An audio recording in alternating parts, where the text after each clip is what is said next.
Good morning, Hyderabad, and happy Republic Day to all of you from Team HLF.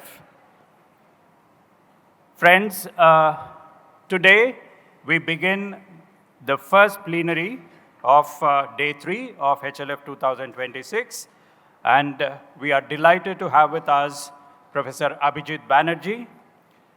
Of course, it's customary to say that he would not require any introduction, but still, since it is there in the tabloid and we already have his bio, it's my pleasure to repeat it. Abhijit Banerjee is an Indian-American economist. He's the Ford Foundation International Professor of Economics at the Massachusetts Institute of Technology, no more. He is a co-founder and co-director of the Abdul Latif Jameel Poverty Action Lab, JPAL, a global research center promoting the use of scientific evidence to inform poverty alleviation strategies. In 2019, Banerjee shared the Nobel Memorial Prize in Economic Sciences with Esther Duflo and Michael Kremer, and for their experimental approach to alleviating global poverty. We're delighted to have you with us, Professor Banerjee, at HLF 2026. And we have had the fortune of doing an online session with him during COVID when HLF went completely online. Joining him on the panel is Cheyenne Olivier. Is an illustrator who lives in France. She builds her images from a visual vocabulary of elementary shapes. Squares, circles, and triangles form the basic blocks of a connected universe where humans, animals, plants, and minerals are made of the same matter, living adventures led by the random routine of everyday life. Moderating this panel is my colleague, HLF colleague, Kinnera Murthy, and many of you already know Kinnera. Kinnera Murthy is a strategy consultant, a director on corporate boards and academic governing councils, a national council member of professional organizations, and founder of a women's support NGO since her superannuation in 2012 from the Administrative Staff College of India, where she held the posts of Dean and Professor of Strategic Management. She's also associated with Moving Images and Apna Watan, and of course, all of you know, she's one of the directors of HLF.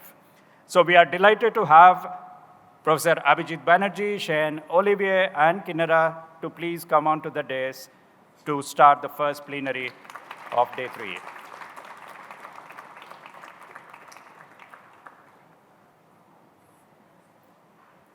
This panel, ladies and gentlemen, is about a book that Professor Banerjee and Cheyenne collaborated on. This is Chhaunk, which is, of course, as you know, is what do we call it in Hindi? Tadka. So what a better beginning to HLF 2023 Day 3 than a lovely tadka. Thank you so much.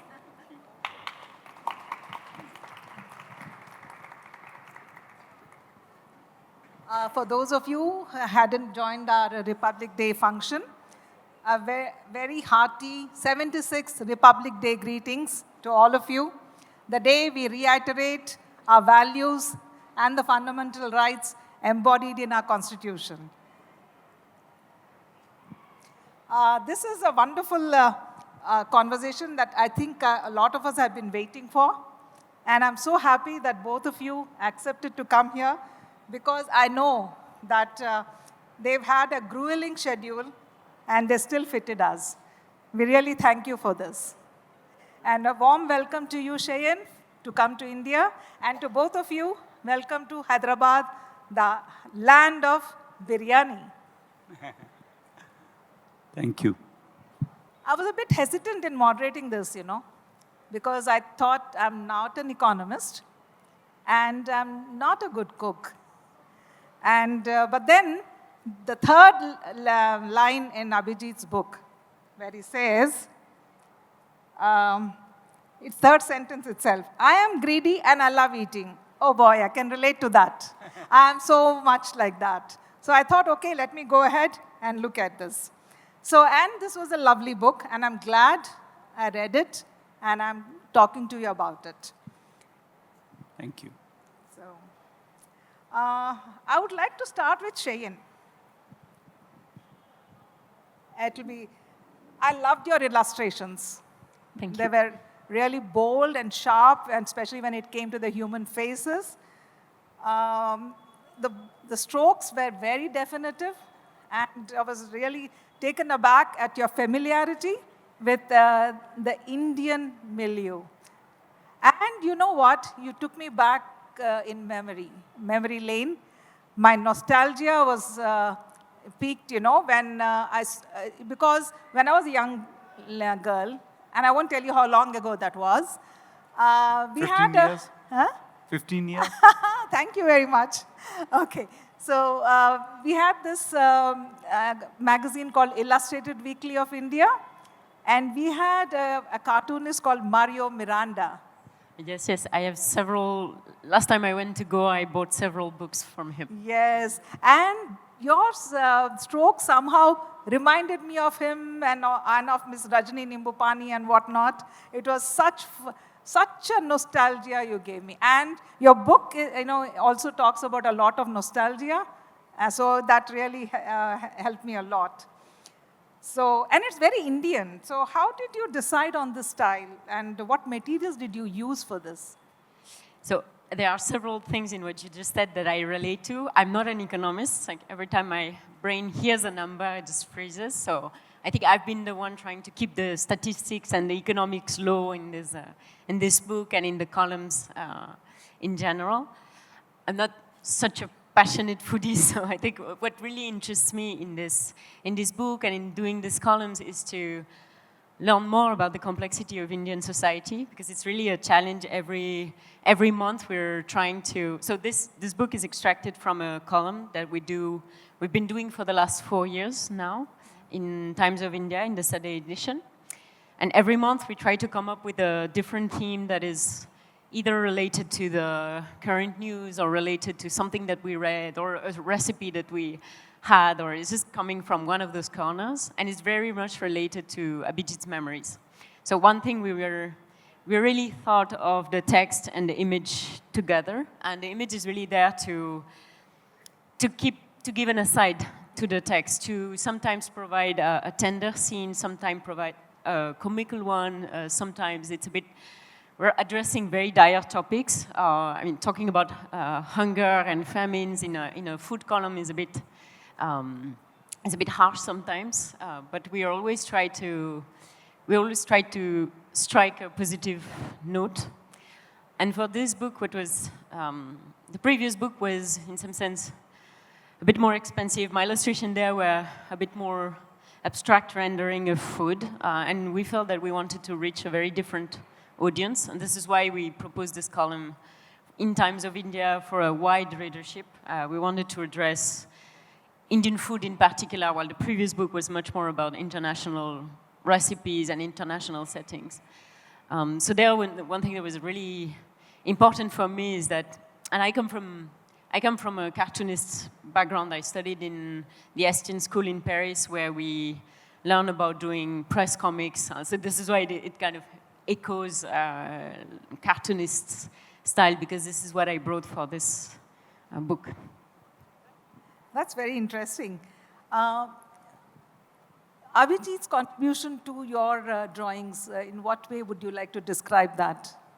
So Abhijit, he actually makes the drawing, and this is the real surprise. He's, so for me, I'm a French illustrator, and I really think that my illustration should represent the people who are going to look at them and read the column. So for me, it was very important from the beginning to make the Indian reader feel that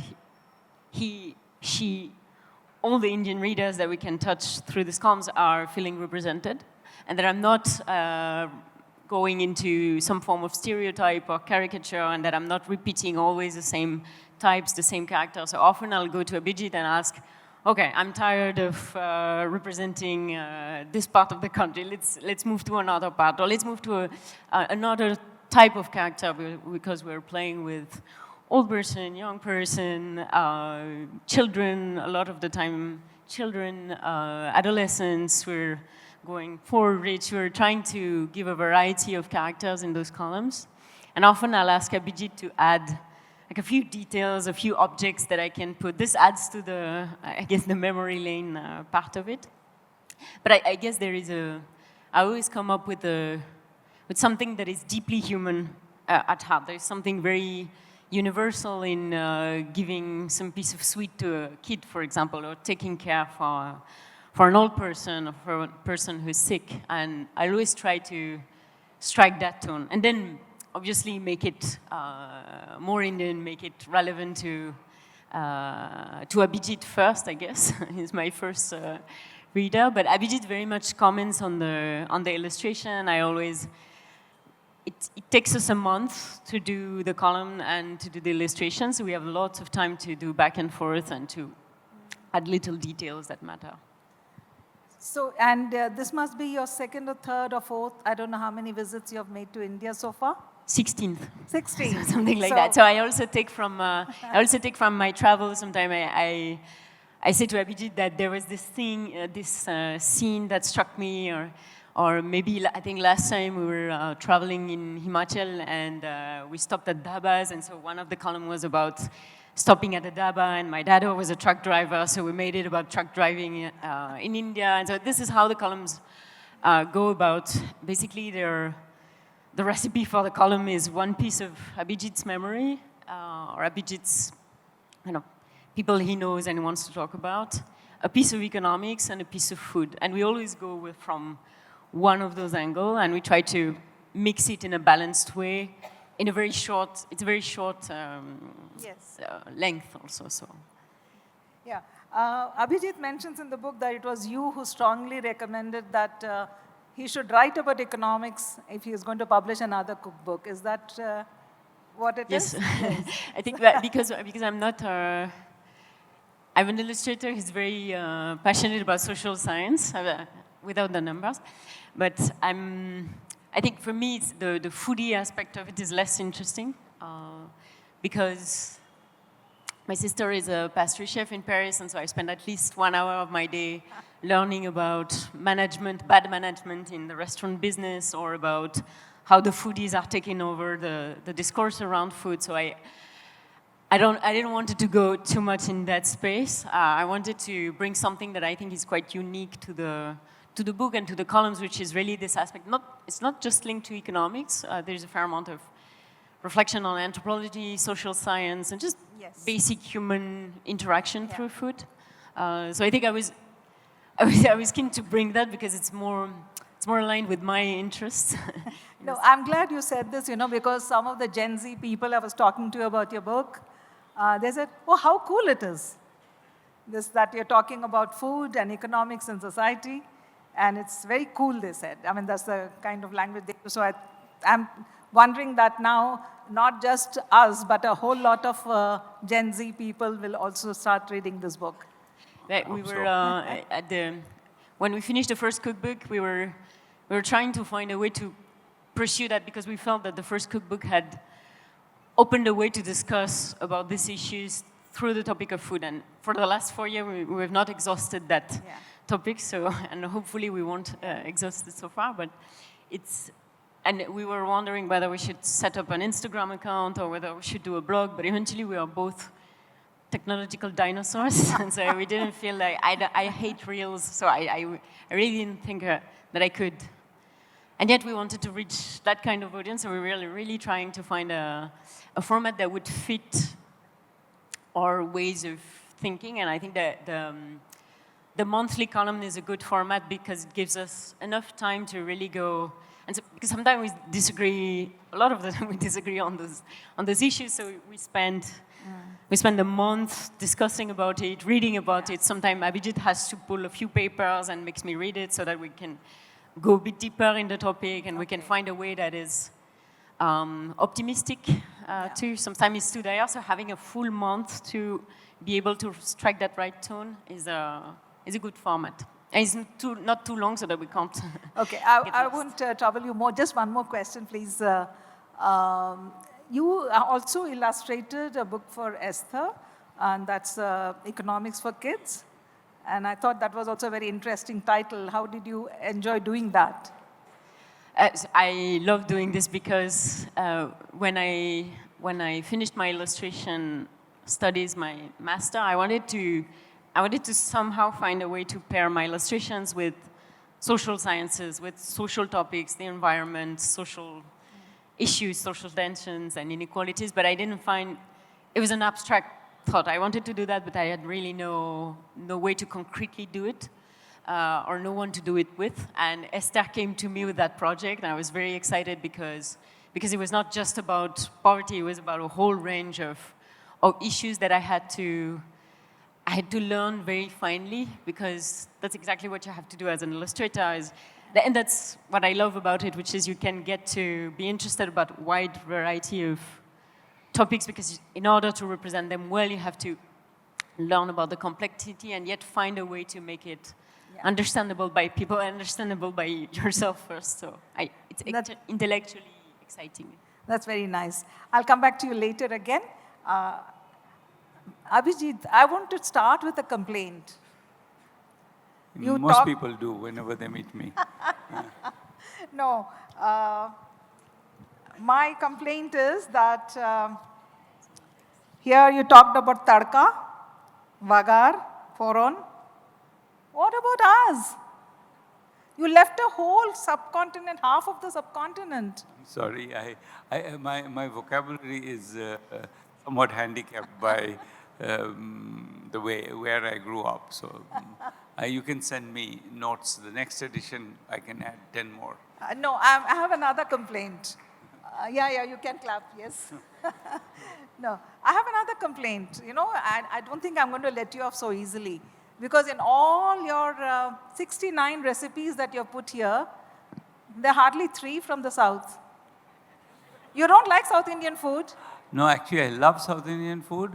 The recipes here are, I think the thing about these recipes is that they need to be a little bit offbeat.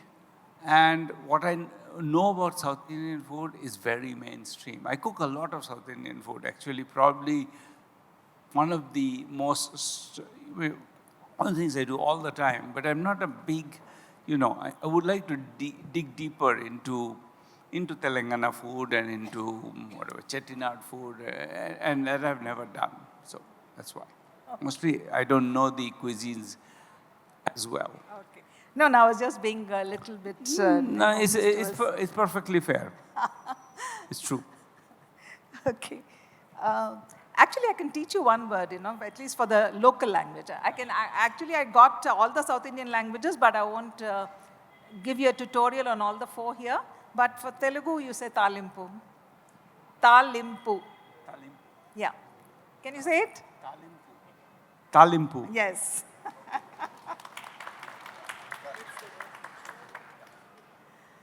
Okay. Now... some progress. Yes. No, actually, I was going on the whole teacher mode in me. Wanted to teach them all the 4, and I got all the 4 in here, but I thought it was a bit too much. I've already been a bit rough on him. This book is very interesting, and I relate to a lot of those topics because I also felt a lot about these issues when I went on my field trips on many of the, I do a lot of the socially responsible communication, socially responsible projects. I've been to a lot of field areas, into the interiors, etc. So I relate to a lot of things you have said in your book. But I really wanted to know, who did you have in mind really when you were writing this book? And what exactly is your target audience? That's my question. Yeah, so I think maybe it's entirely fictional, but I wanted to write, I tried to imagine someone, not someone I know. The precise idea was someone I don't know. I mean, the point of Times of India is that Times of India is the biggest English language newspaper in the world. It reaches more people than, million people. And so it goes to households who, in India, you sort of, we joke a lot is that, yes, there's 1.4 billion people, but in fact, that's there's only 20,000 because you know all of them.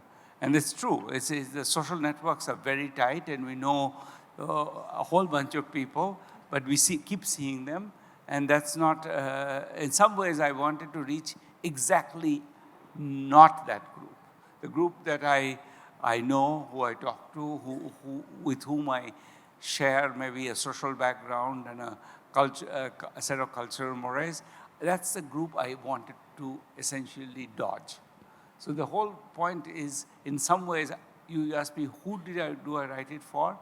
For someone I don't actually know. For the audience, I'd like to say that this book has 3 parts: economics and psychology, economics and culture, and economics and social policy. And in fact, all the 3 have a lot of nuggets of wisdom for those who don't understand economics and those who understand economics, and for those who like the country, who think that this country, which is a paradoxical country, where we have the extremes of all castes, religions, we have the income classes, and we really don't know this country. And we really have to think about the poor. This book will make you very conscious of how privileged each one of us is here. That is my understanding of the book. What would you like to say to that? Am I right in my assumption? I mean, it's about. I would say there's a lot of the stories. Some of them are about, as you say, about very poor people. A lot of them are about very ordinary lives. I think that's the thing that I think as a social scientist, you are trained to learn how.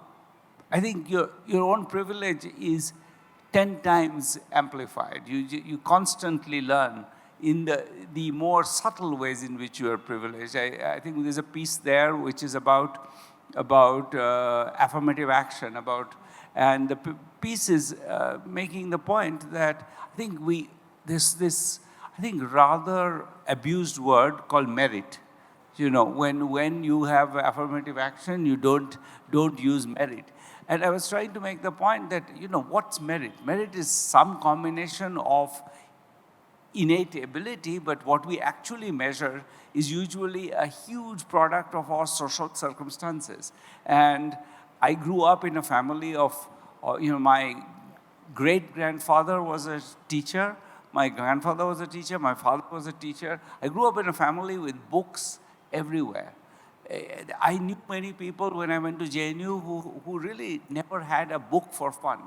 And just that's a privilege that, it's not a privilege of just money. It's a privilege of having books as a child, from reading, having parents who would discuss books with you when you were 7 years old, and still you were given a language to use to speak about them.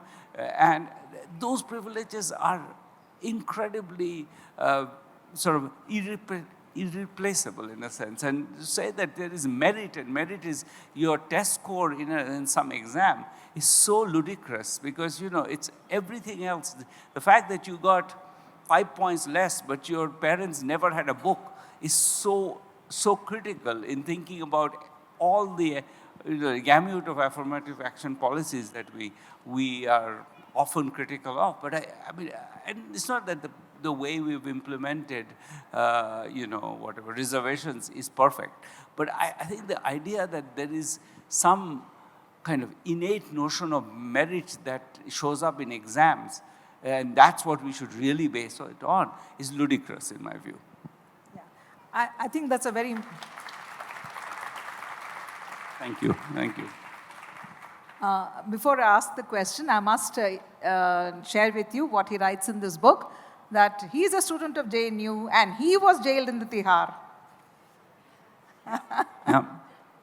Yeah. But then again, he talks about how he wasn't worried and why he thought that with the kind of collective privilege that his people had, I mean, his friends and, their parents and his parents had, there was no doubt that they would be out. But of course, we know that it is not so true for a lot of other people. But what he says is very right. And my question is that today you see a lot of vehemence against the whole reservation policy in India. The fact that these people are still not caught up is something which is not liked by many, and therefore the merit-based system is being propounded a lot more.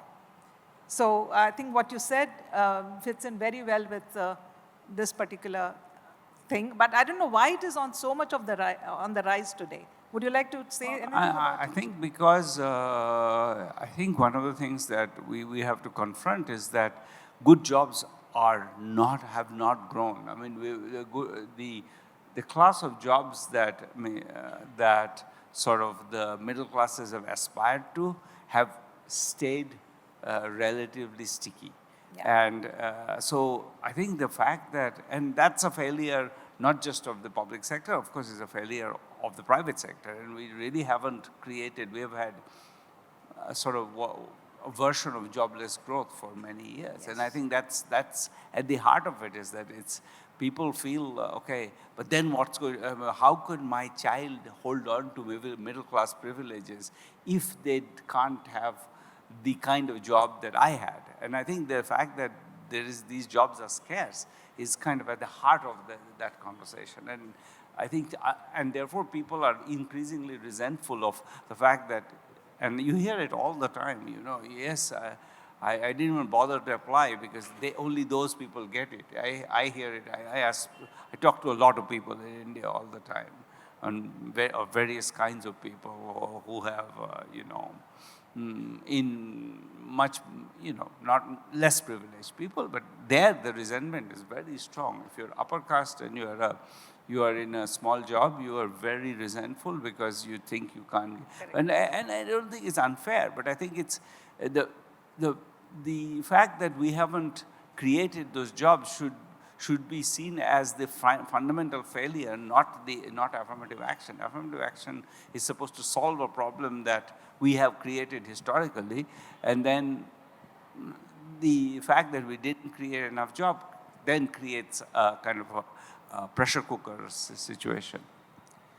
In one of your chapters, you also talk about MNREGA and why it was necessary for the government to continue. And you know that now there's a change to G-Ram-G. What's your opinion on that? You know, I don't actually understand exactly. So I think the thing that about G-Ram-G that worries me is that it's, I think the fraction of federal funding is being reduced. So, and the fraction of federal funding being reduced means that it's also already true that the poorer states do less. So that was always the problem with NREGA. Bihar is one of the low performers on that. And now that if the incentives are created so that, you know, the poorer states are even less able to do it, that doesn't seem to serve the purpose of fighting poverty. So I don't fully understand. I don't think the bill has yet has settled. I think it might change. There's a fair amount of, I think, pushback even from people in the ruling party. So we'll see. I don't want to take a position yet till we see where it goes. I think there is lots of pressures from all sides there. I don't think we don't have good policies. I think we do have a lot of good policies, but their implementation somehow seems to be flawed. For example, in MNREGA, in some of the places, it was not tied to any focused purposes, but general work. And I think that also diluted the whole process. You could say that. On the other hand, you might say that part of the challenge of, one of the things that is striking on NREGA is that there are villages which are equally poor, and some of them have really no jobs created. And the reason why they're not created is that it's actually a fair amount of work. You have to propose a kind of a set of projects, and those projects have to be approved. And then you have to mostly find ways of organizing that, making sure that you have it's all kind of, on paper it all works because you have the funding there's funding for the capital expenses, there's funding for everything. But all of those, for example, there's even a child care supplement in it. But you have to organize all of these things. So if you have a bad manager in your village, you kind of, you don't get the same set of jobs. It doesn't matter if you're poor or not. So that was seen as being one of the founding principles of this, which is that it should be local democracy governed, which has its pluses and has its minuses. And I think there is a lot of inequality in access to NREGA jobs across villages, let's say in North Bihar, where I know something about this. Yeah. This book is interspersed with every chapter having recipes. So my questions also will be flitting between economics and food as well. In this conspicuous consumption you talk about, and the food extravagance, etc., in all of the chapters you have minimum 3 or 2 recipes, but there's one which has 5 recipes. But in this particular chapter you have only 1. Any particular reason? I might have had a reason then, but I don't remember what it was. Okay. Now, this conspicuous consumption also has a different kind of ripple effect. There are positive impacts and there are negative impacts. Why is it that even the poor now want videography of their weddings? They want to have the 5-day mehndi and, popularized by Bollywood, the 5-day weddings and all those kinds of things. Why is it that we go out of the way to spend so much and emulate the rich weddings? In fact, he has a whole chapter on the Ambani wedding. Why is it that we want to emulate these aspects and not something like education or health? Health also is not really emulated when you see the rich. I think that it's actually what is sad in that particular, I think you're right, it's a very interesting question. I think what's sad there is that, in fact, it's easier to spend money than to get education. Education is extremely, unless you have the particular assignment mechanism of education, which is some combination of, parental effort, parental sophistication, and money, is really among the most unfair, actually. Whereas a wedding you can get, you just spend money. It's easier to get. Healthcare is the same. I mean, just we were in, I think in 2012, or we were living in Delhi for 6 months, and we had a nanny for our daughter. And she comes once and says, I have a khasi, so I'm going to not come next few days. And I just went to a doctor and he showed us the prescription. And there were 27 medications in that. I mean, I counted. And so the quality of healthcare that you get if you are, the richer you are, the more you self-medicate. The poorer you are, the more you go to quacks who give you some crap. And so I think to be consumers, sophisticated consumers of healthcare and education is actually extremely hard. It's much easier to be a consumer of whatever, mehndi. You just get somebody who does mehndi. I really think that that's part of the answer to that, is that we kind of claim that these are merit goods and that the state provides them, but that's such a poor fiction in many places that it's not worth even discussing. Yeah. You talked about judgmental behavior in chapter on mango manners. Basically, you talked about eating food in a fashion that is not offensive to the viewer is something that is caste-based again. But it is it really true? Because in the South, people do eat with their entire palm, you know? So I was finding it that a little bit, though the point you make is very important because you said one has to be non-judgmental when it comes to these kind of choices. But you also talked about manners as being very important. So I was a bit intrigued, you know, because that's where the South conundrum comes again. No, I don't think that's a conundrum. There I push back. I didn't say that the particular, it's precisely the specificity of that norm to a particular localized culture. So, and what constitutes a violation of that norm in the South? Maybe I don't know, but I think it's sitting at the table in France. It's sitting at the table with your elbows on the table.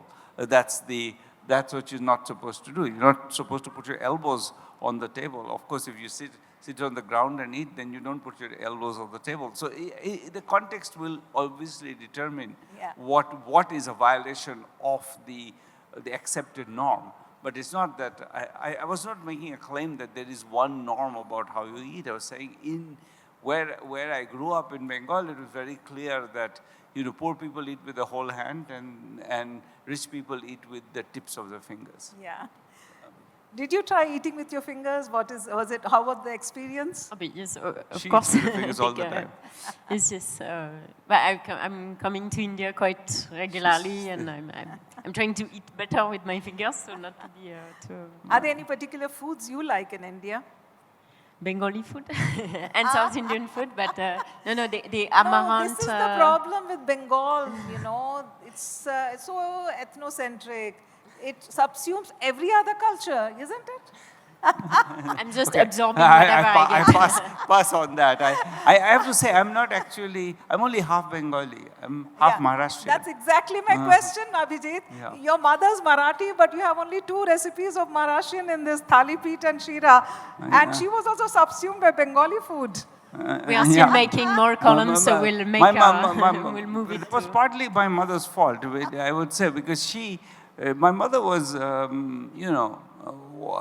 allowed, she was privileged to be a nerd. So she actually didn't learn cooking till she came she was a good student. She went to the London School of Economics. She was very privileged. And she never had to learn to cook. So she learned cooking mostly after. After. This is why I also say that I think the shira recipe that is there is mine, not hers.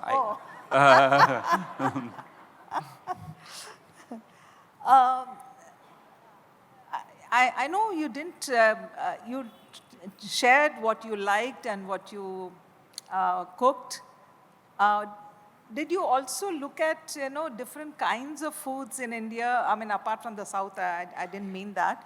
But even in Bengal, the Brahmin widows, they're expected to eat only a particular type of food. How did they embellish their food? Were you interested? I think some of the best recipes came from that embellishment of how they improved their food because they were not allowed to eat certain kinds of food.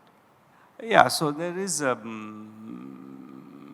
think in the previous cookbook, Cooking to Save Your Life, there's actually some discussion of the widow's cuisine, and so it's there are actually even I think in this one there is a recipe, one recipe with maybe not in this one in a lot of the poppy seed dishes which don't have ginger, garlic, onion, so Jain compatible, but that's also a lot of especially the Vaishnav widows, they really had so many restrictions that one of the things they could do was use the, posto, which is poppy seeds. So poppy seeds is big usage in that particular cuisine. But also, I think one of the things that's, this is actually widely written about, because in a sense, this widow's cuisine, because in a sense, it was something that came out of a combination of two forces. One was the widows were not allowed to eat anything. But the other thing was that there was, like in my family, there were the Kulin system. The Kulin system where upper caste men were allowed to marry many times. Okay, and some of them married, marry simultaneously many times. And, the youngest bride might be 13, the husband might be 60, and he might die at 65. And then, the young woman who's like 14 is now expected to live the rest of her life without eating any of the things she's. So I think part of the cuisine was not just a result of the restriction, it's also the fact that it was an extraordinarily dire life.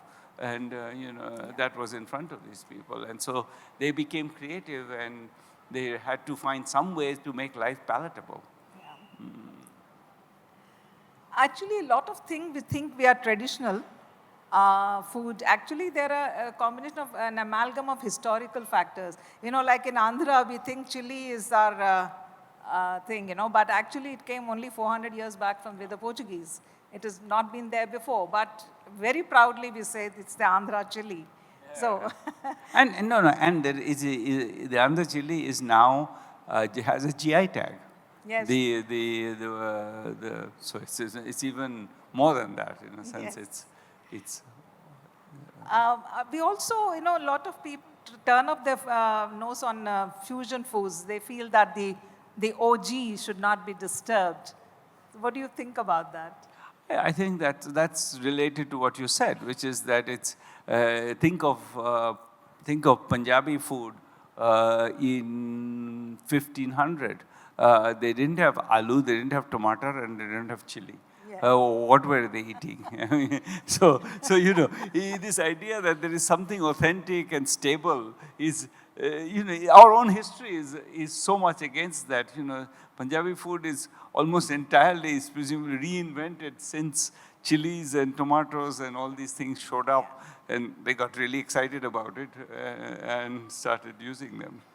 You make a very important point about the carbon footprint of food.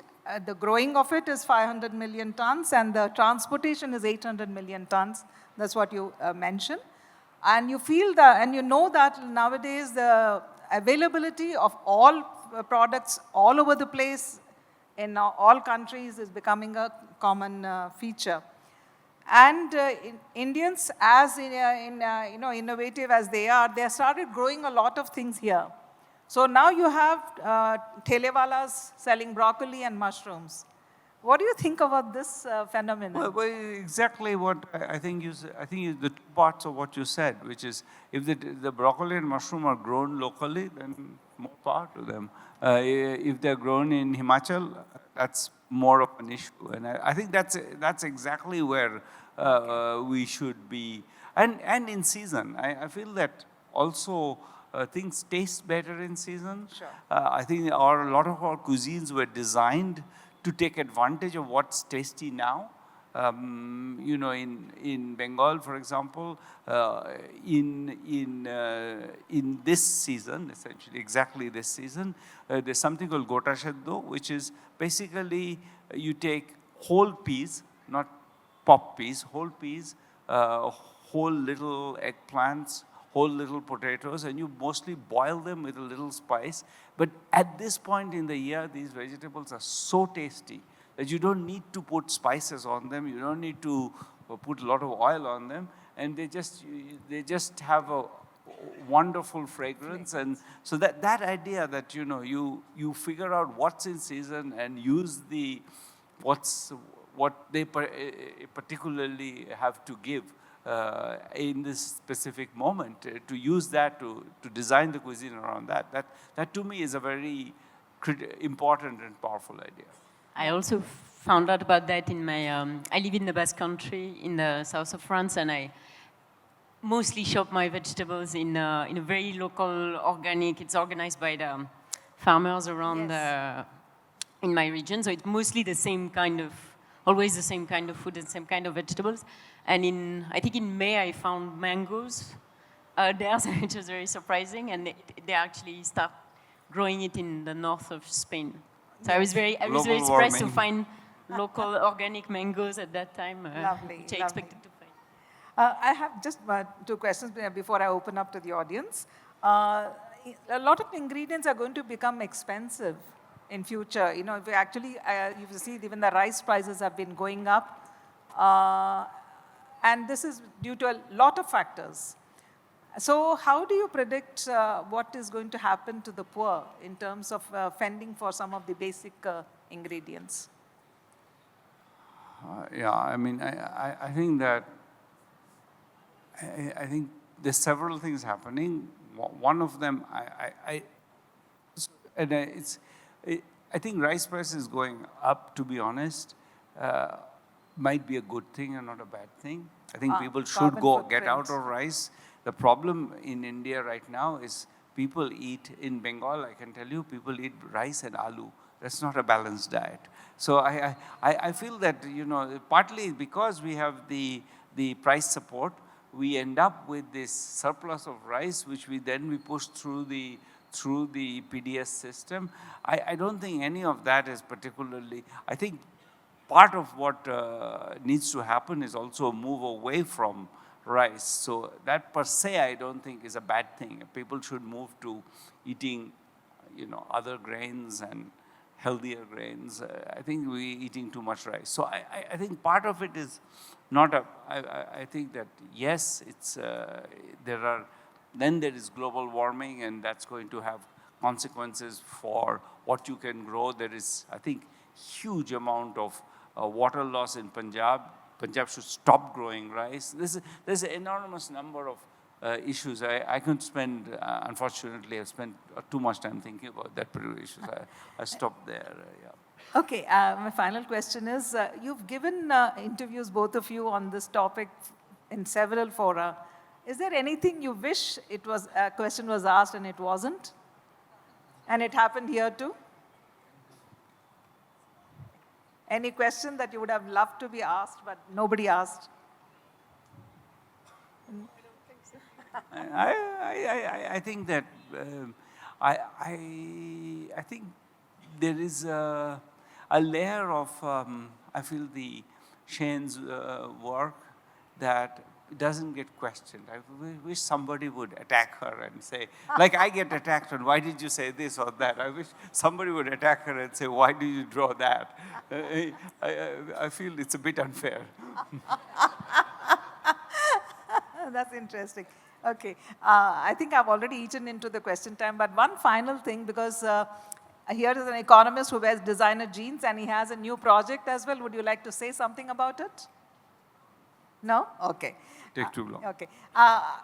These questions have been both on economics and food because the book is exactly that way. Now I open it up to questions, please. Yes, I don't know. Who are you? Okay, we'll take one in the front, one there, one here, and one there. And very brief questions, please. This is about protein starvation in India. Protein starvation, which is very close to my heart. Yeah. Do you think instead of rice or along with rice, some protein should be given free? Yes. So I actually, there is a column, maybe in the book or maybe later, on the fact that we have this, you know, protein starvation is the subject of that. I don't remember whether it's in the column. It's in the book, in fact.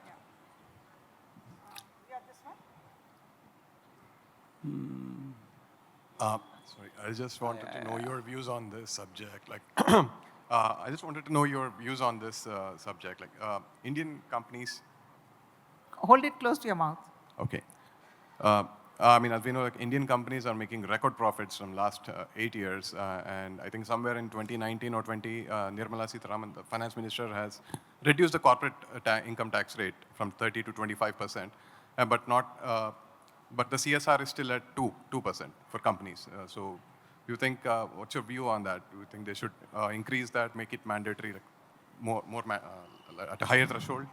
Okay. I didn't fully understand. I can't hear, but I'll say something. I mean, I've said elsewhere also argued for, in general, I think inequality is totally exploding in India at the very top. So far in the top that nobody measures it because we don't have any measurement of the incomes of the rich. So we need whole way of thinking, and we don't have the numbers because we literally don't measure the earnings of the rich, the consumption of the rich, nothing.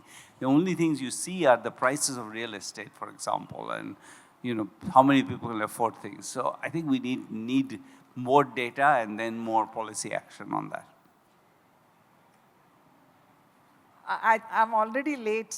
Actually, he has one more session on economics. But that gentleman at the back has been... Okay. Naeem. Sorry. Yeah. Thank you so much. I don't know whether this question was asked in your previous sessions or not. Closer. Yes. Do you think that the food choice should be left to the individual or to the societal structure? Because I'm trying to bring the element of akhlaq being killed for what his choice was. So how do we really protect the citizens from these vigilante groups when it comes to the food? Yeah, I think it's worse than that. I think there's a cultural hegemonic claim of, that there are purer ways of eating and less pure ways of eating. And I think that's even more dangerous than the vigilante groups, to be honest. I think the hegemonic claim is because that then makes it, there's no conversation possible about the hegemonic claim, in a sense. You could say the vigilantes broke the law, but the hegemonic claim is sort of the dominant. I think that's the really dangerous part of where we are on that. I feel that we have to, and in there, I think the attack on the historiography of Indian food is really critical. That the number of people who've been punished for saying that, diets were more diverse, 2,000 years ago, is that all of that is sort of goes into this narrowing of what constitutes an Indian, and I think that's broadly a bad thing. The last question from Mr. Jayesh Ranjan. Professor Banerjee, I would like to find out, how do you rate the biryani in Hyderabad? You would have eaten biryanis at so many places. How do you rate it amongst all that you have tasted? Yeah, I think that I tend to think that this is the wrong question, so if you forgive my saying, because I think biryanis are for different purposes. Some biryanis are for extremely celebratory occasions. Others are day-to-day biryanis, and you eat it almost like it's meat and rice, and we eat meat and rice often. So I think that there are different biryanis.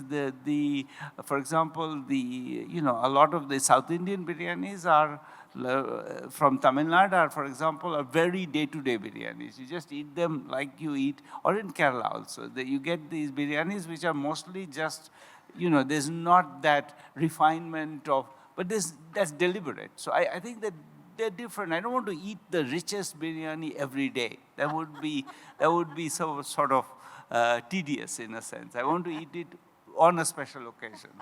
So in that sense, maybe I like many biryanis.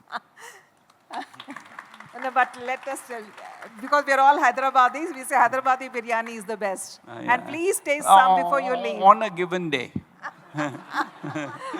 Thank you very, very much. Thank you. Thank you. And, Thank you very much, everyone. We had a lot of food for the stomach here, and I think I'll give a lot of food for thought in the afternoon session, when the session will be on economics. Thank you. Thank you. Thank you, Kinnera. Ladies and gentlemen, just one quick announcement. Chhaunk by Abhijit, Banerjee and Cheyenne is available at Book Point. Would you